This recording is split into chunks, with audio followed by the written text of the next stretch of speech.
एक तरफ पूरा देश भारत की जीत के लिए दुआ कर रहा था और पल पल मैच के शुरू होने का इंतजार कर रहा था। वहीं एक भाई सिर्फ मैच के शुरू होने का इंतजार इसलिए कर रहा था क्योंकि उसे मैच के दौरान दोहरे हत्याकांड को अंजाम देना था। उसके सिर पर लालच सिर चढ़कर बोल रहा था और उसने इस घटना को अंजाम देने के लिए विश्व कप फाइनल का समय चुना। चढ़ावे की लालच ने ली दो जिंदगियां। लालच जब किसी के सर पर चढ़ जाता है तो व्यक्ति अच्छा बुरा पाप पुण्य किसी की परवाह नहीं करता और इसी का जीता जागता उदाहरण नरसिंहपुर के साईखेड़ा थाना अंतर्गत देखने को आया है। एक भाई ने अपनी बहन और जीजा को मौत के घाट उतार दिया। जिस कलाई पर बहन कई वर्षों से भाई की रक्षा के लिए रक्षा सूत्र बांधती आ रही थी, उसी हाथ ने बहन का गला काटा और बहन और अपने जीजा को मौत के घाट उतार दिया। डॉगमास ने हत्यारों को पहुंचाया सलाखों के पीछे। पुलिस टीम के डॉगमास ने इस मामले में अहम भूमिका निभाई। मांस की सूंघने की क्षमता से आरोपियों के घर का पता चला और पुलिस को पुख्ता सबूत मिले। मांस के कारण ही यह दोहरा हत्याकांड चंद घंटों में सुलझ पाया। पुलिस ने इस मामले में 6 आरोपियों को गिरफ्तार किया है। आरोपियों में हल्के भैया चौधरी, धर्मेंद्र चौधरी, इलाचीबाई चौधरी, गुड्डू उर्फ कालीराम चौधरी, रीना चौधरी और बड्डू उर्फ भुवन चौधरी शामिल है। थाना प्रभारी गाडरवारा निरीक्षक अशोक सिंह चौहान, थाना प्रभारी साईखेड़ा निरीक्षक रोहित काकुडिया और पूरी टीम की सराहनीय भूमिका रही। सभी आरोपियों को गिरफ्तार कर लिया है और आगे की जांच जारी है।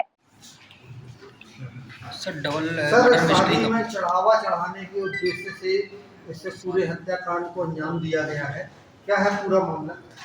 ये कल सोमवार को सुबह 9 बजे साईखेड़ा पुलिस के पास सूचना आई कि एक घर में एक महिला की डेड बॉडी पड़ी हुई है। तत्काल 112 मौके पर पहुंची।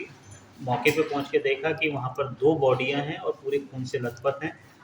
और तत्काल इसमें हमारे थाना प्रभारी मौके पर पहुंचे, मुझे सूचना दी। मैं एसडीओपी साहब और पूरी गाडरवाड़ा की टीम एफएसएल के साथ, डॉग स्क्वाड के साथ, फिंगरप्रिंट एक्सपर्ट्स के साथ और फोटोग्राफर के साथ हम सीन ऑफ क्राइम पे पहुंचे। सीन ऑफ क्राइम को सुरक्षित किया, उसका साइंटिफिकली एग्जामिन किया तो पूरा ये समझ में आया कि एक छुट्टई चौधरी और छोटू चौधरी और उनकी पत्नी केरा चौधरी, उन दोनों की बीती रात लगभग 10 और 11 की तो दरमियानी रात है, उसमें धारदार हथियार के साथ गले पे वार करके, पेट पे वार करके मल्टीपल स्टेपिंग इंजरी की वजह से मर्डर कर दिया है।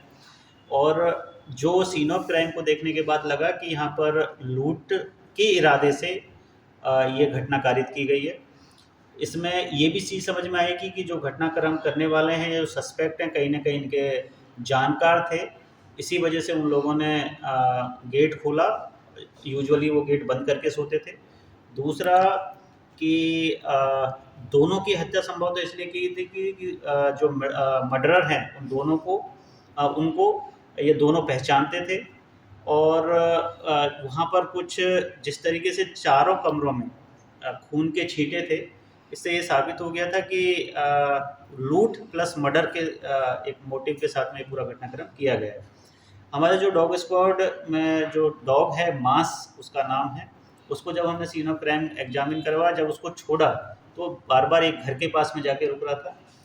तो इसमें हमने 4 टीम बनाई। 4 टीमों ने अलग अलग जो इनके क्लोज रिलेटिव या जानकार थे उनकी जानकारी एकत्रित की। उनके घरों के आसपास हमने सर्चिंग की और जहाँ पर मास जो हमारा डॉग है वो जाके रुक रहा था, उस संदिग्ध घर में, घर के बैकयार्ड में खून से सने हुए अधजले कपड़े हमें मिले। तो हमारा ये शक पुख्ता हो गया। उस घर के मालिकों के बारे में जानकारी ली गई तो पता चला कि वो कल रात से ही, मतलब जो 10 और 11 की जो दरमियानी रात है तभी से गायब हैं। उनकी मोबाइल की लोकेशन ली गई, वो कटनी के आसपास आई। कटनी पुलिस की सहायता से हमने उनको रुकवाया। एक टीम तत्काल यहाँ से रवाना की, राउंड अप किया। राउंड अप करने के बाद में उनको हमारी जो टीम यहाँ लेके आई और जब उनसे इंट्रोगेट किया तो उन्होंने गुनाह करना कबूल किया। उन्होंने बताया कि जो मृतिका के भाई हल्के चौधरी जो लगभग 60 साल के हैं और उनकी पत्नी इलाची बाई ने गुड्डू चौधरी उर्फ कालीराम चौधरी, रीना चौधरी जो गुड्डू की वाइफ है, और हल्के चौधरी ने अपने बेटे के साथ मिलकर, लगभग ये 4-5 लोग हैं, तो हल्के चौधरी ने बाकी सब लोगों के साथ मिलकर अपनी सगी बहन और अपने जीजा का मर्डर किया है। मर्डर के पीछे का जो मोटिव था ये था कि हल्के चौधरी अपने बेटे की शादी करवाना चाहता था। शादी के लिए जो बहू या दुल्हन है उसको कुछ चढ़ावे में जो देने के लिए ज्वेलरी या पैसे जो दिए जाते हैं वो उसके पास व्यवस्था नहीं हो पा रही थी। मृतिका से उसने पैसे की मांग भी की थी, लेकिन मृतिका ने मना कर दिया कि मैं आपको पैसे नहीं दूंगी। और इसी के चलते, क्योंकि हल्का चौधरी के पास में ही रहता था और उसको ये मालूम था कि मृतिका के पास में कुछ ज्वेलरी है, कुछ चांदी के बर्तन भी हैं, उसको देखते हुए उसने रात में जब पूरा कस्बा, पूरा गांव आईपीएल का मैच देखने में लगा हुआ था, उस वक्त इसने अपने 5 साथियों के साथ मिलकर इस पूरे घटनाक्रम को अंजाम दिया है। और मल्टीपल स्टेपिंग इंजरी की है, मुंह दबा के भी उनको, ताकि आवाज़ किसी प्रकार ना आए। और चूंकि इनको लड़की देखने के लिए कटनी की तरफ जाना ही था, तो ये मर्डर करने के बाद पूरे घर में सर्चिंग करने के बाद जो भी इनको पैसे और ज्वेलरी मिले उसको लेके ये कटनी की तरफ रवाना हो गए। इस पूरे घटनाक्रम में 6 लोगों को इनमें हिरासत में लिया गया है। आज माननीय न्यायालय के सामने पेश किया गया है। इनको 3 दिन का पुलिस रिमांड मिला है हमें, और भी पूछताछ होगी। और इसमें जितना भी लूटा गया मसरूका था वो भी पूरा बरामद हो गया है। कोशिश रहेगी कि जितना जघन्य अपराध था उतनी ही अच्छी विवेचना हम इसमें करें और इसको चिन्हित अपराध की श्रेणी में रखकर इसमें कठोर से कठोर सजा दिलाने का नरसिंहपुर पुलिस का प्रयास रहेगा। पुरस्कृत भी किया गया है पुलिस को। इसमें बिल्कुल जो पूरी टीम है, इसमें 2 पुरस्कार मेरी तरफ से दिए जा रहे हैं। एक जो हमारा डॉग स्पोर्ट का जो डॉग है मास, उसको अलग से प्रोत्साहन दिया जा रहा है। और जो हमारी पुलिस की कर्मियों की पूरी टीम है उनको 10,000 रुपये का इनाम मेरी तरफ से इसमें दिया जाएगा।